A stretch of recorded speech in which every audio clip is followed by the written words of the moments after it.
Ça t'arrive que des familles t'appellent et tu rencontres la personne. Il y a une phase de séduction avant, vous discutez ou c'est...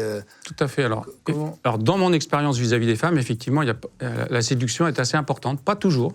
La toute première expérience que j'ai eue, la femme qui nous a contactés, alors qu'on nous a préparé énormément à faire face justement à cette demande affective et à la gérer, elle, c'était tout le contraire. C'était une fille qui faisait venir des mecs chez elle toutes les semaines, parce que n'importe quelle fille, entre guillemets, en France ou partout, peut aller sur Internet et il y a des mecs qui vont venir chez elle, même si elle est ultra handicapée.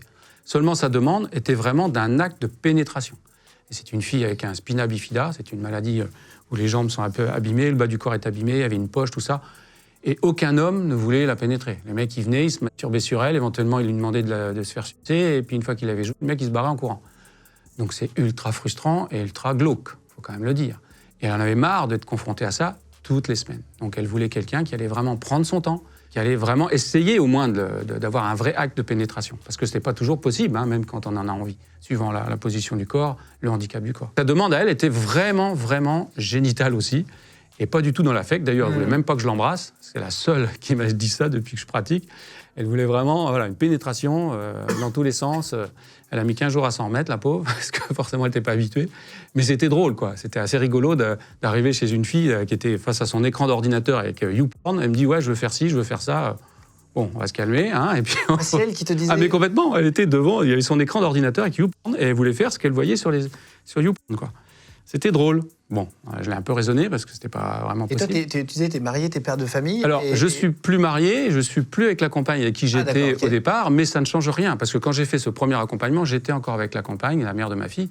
Et si on s'est quitté aujourd'hui, ça n'a rien à voir avec la sexualité parce qu'on a toujours été un couple libertin, polyamoureux, ouvert. Donc, ça n'a rien à voir. Si on s'est quitté, c'est pour d'autres raisons différentes. Personnelles. Ouais, complètement. D'accord. Mais donc, elle le savait. Ah, mais complètement. Mais effectivement, et ça fait partie effectivement de la sélection des nouvelles personnes qui vont nous rejoindre, surtout pour les femmes.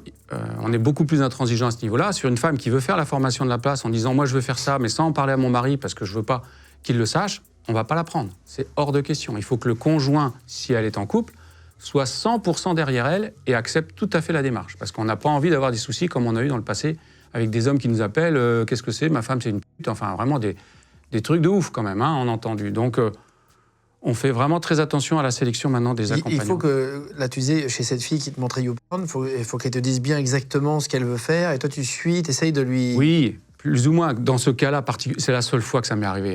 Toutes les fois d'après, il y en a eu pas mal, ça n'a jamais été comme ça.